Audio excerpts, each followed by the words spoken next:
If I told you that this specific moment is where the entire film quietly shifts, not because of dialogue and not because of a plot twist, but because of a duvet and some sound design, you might not believe me, but this is the exact frame where the illusion begins to win. I'm Brendan Davis, the filmmaker behind the Unwinding, and this is part 2 of our script-to-screen series. In part 1, we look specifically at the visual language of isolation, framing, negative space, and distance. Today, in part 2, we're looking at the illusion. Now, this presented the most critical directing challenge I had in making the film, namely, how do we construct a relationship between these two people that feels completely real and grounded to the audience while quietly planting the seeds that all this might only exist in David's mind. We're going to look at a few scenes in more detail today. The morning David's world changes, the specific mechanics of the study montage with Lily,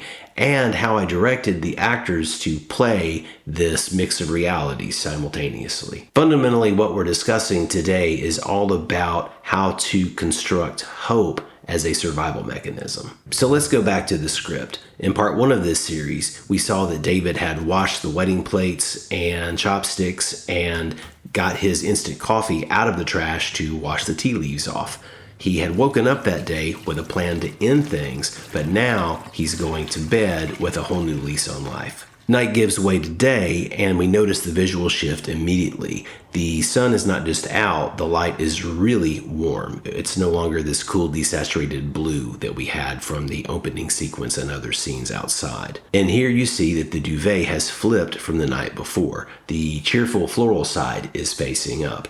And this is a small detail, but it's meant to signal this massive internal shift in David. Then there are the birds. If you listen to this without me talking over it, you will see that they are much louder than a lot of the background sounds that we've had previously. I'll talk more about the specific sound design in part 3 of this series because the birds become a narrative device, but for now, you're just meant to sort of feel the shift and that the world outside is trying to get into David's new reality that he's building for himself. Now look at the action on the page. We see him go to the fridge and he doesn't really cook.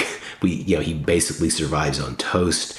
And he pulls out the leftover cake, and we see the leftovers from the Chinese feast that he had purchased last night, intended to be his last meal, but now, specifically, the dessert is his breakfast. In terms of directorial significance for this character, appetite is a narrative choice. Appetite is the first biological signal that this is a man re-entering the world instead of preparing to leave it. Let's talk about this music because it's doing a lot of heavy lifting here. When that fridge door shuts, the track kicks in. Not to stereotype, but the first thing you probably notice if you think about it is this is not music that David would likely choose to listen to. This is very buoyant and upbeat, it's very youthful and cheerful and has a strong forward-driving rhythm. On set for the actors to get the vibe right, and also in my edit before I had this piece of music, I was using Lily Allen's track LDN, which is the abbreviation for London, as a tonal and vibe reference. I wanted that kind of bright, sunlit, reggaeton pulsing energy through this montage.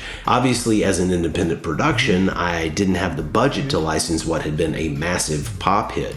And this is another example of production reality often dictating what you have to do. I sat down and composed something in that same rhythm and key to capture that very specific energy. So why does this matter? Because the music functions just like Lily does. It injects optimism into a man who doesn't have any. The music is part of the illusion. It's relentless sunlight. It's the kind of thing that the mind creates when the darkness becomes unbearable. You'll also notice that the editing cuts right on the beat. It's all very rhythmic and organized. That structure is meant to make the audience feel safe. You stop worrying about David for just a moment and you can enjoy their connection. This sequence does 3 things at once. It compresses time, it builds routine, and it manufactures stability. We use the intercutting of the flashcards and the calendar to sell the passage of time. Notice the pattern on the calendar. He's circling 3 days a week, the same 3 days every week. He's creating a schedule. It isn't random. He's making an appointment with himself. We see him circling the days, and then we see that they're crossed off as the time is passing. This visualizes the more abstract concept of survival. While the calendar moves, look at the characters. David's wardrobe shifts. He's wearing all kinds of different clothes, so it's showing a lot of passage of time. But look at Lily. Her wardrobe doesn't change. She's always in her delivery uniform, of course. If I changed her, she would become concrete, and that wouldn't make sense in the story logic.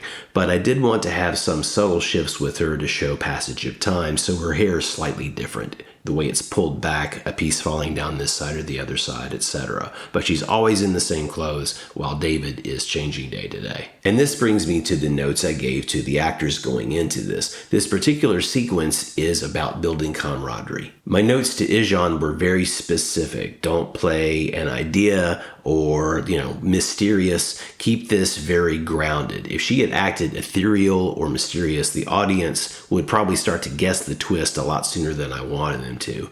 To make the illusion work, she had to play it with absolute grounded realism. She had to look at him like a real person looks at another real person. It's just two people studying together. As far as the cards themselves, we see that David is mostly repeating the word Taiyang, which means sun. And I talked in the previous video about the significance metaphorically and metaphysically of sun being what he's focused on in terms of life and birth and rebirth.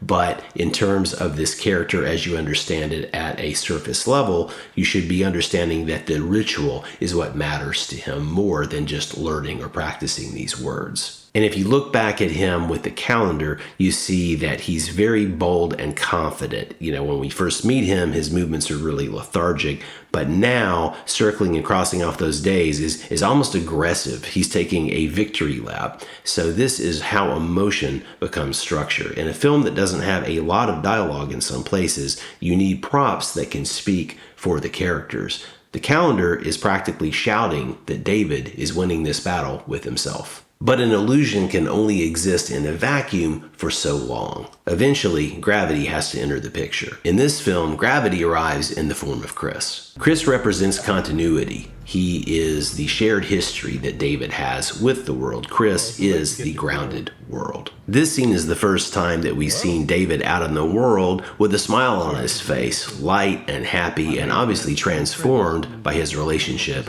with Lily, which his friend, of course, picks up on immediately. And this moment here is the hinge of the film, where David invites Chris to dinner. Hey, you should come over and meet her sometime. I always order enough food for a small army. Can never decide what to have. My pension won't last at this rate, but I don't care. Well, it's good to see your appetite's coming back. Man cannot live on bread and butter alone. No, I'm living on Chinese food and leftovers, but I like it. Well, at least you're getting some food variety these days. Listen, I'm excited about this idea. I'm going to order again tonight. Why don't you come over and have dinner and meet Lily? Right. All right. What time? Well, if you came at 8:30, I could time it so she and I could do some studying first, and then you could meet her before she has to go back. But I'd ask her to stay for dinner anyway. Yeah, all right. That sounds great. Huh? Yeah. Well, I'll see you then. David is trying to integrate the illusion into reality by inviting the real world in the form of Chris in to witness his new reality. This is a dangerous narrative moment because once you invite reality into a fantasy, the fantasy has to hold up to scrutiny.